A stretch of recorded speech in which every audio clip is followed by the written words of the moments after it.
এই সূরাটাকে বিষ্ণু ইসা ইসলাম বড় পছন্দ করতেন। সাহাবাদেরকে একবার তেলাওয়াত করে শোনালেন, সাহাবারা চুপচাপ, ঠিক যেমন এখন আপনারা চুপচাপ।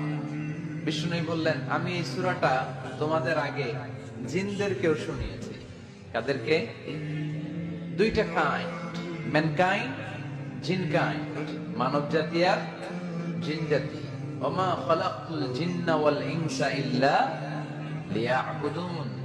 আমি মানুষ আর জিন জাতিকে সৃষ্টি করেছি অনলি ফর ওয়ার্শিপিং মি, আমার ইবাদতের জন্য। বিশ্বনবী সাহাবাদেরকে তেলাওয়াত করে শোনালেন, দেখলেন যে সাহাবারা চুপচাপ, কথা বলে না। আল্লাহর হাবিব বললেন, তোমাদের আগে জিনদেরকে যখন শুনিয়েছি তারা চুপচাপ ছিল না।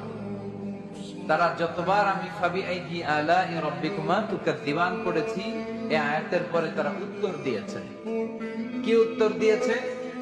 যেহেতু ফাবি আইদি আলাই রাব্বিকুমা তুকাযযিবান অর্থ হচ্ছে, এই মানব জাতি আর জিন জাতি, আমি আল্লাহর কোন নিয়ামতকে তুই অস্বীকার করবি?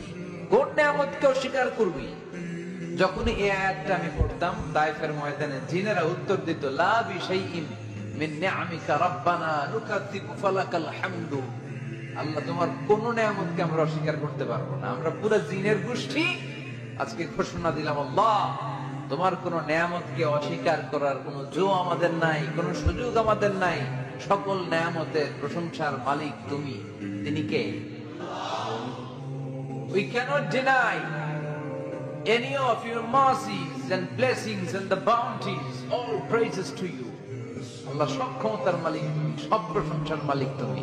একটা নিয়ামত অস্বীকার করার ক্ষমতা আমার নাই। এত ভালোবাসতেন বিষ্ণু ইসা ইসলাম সূরাটাকে।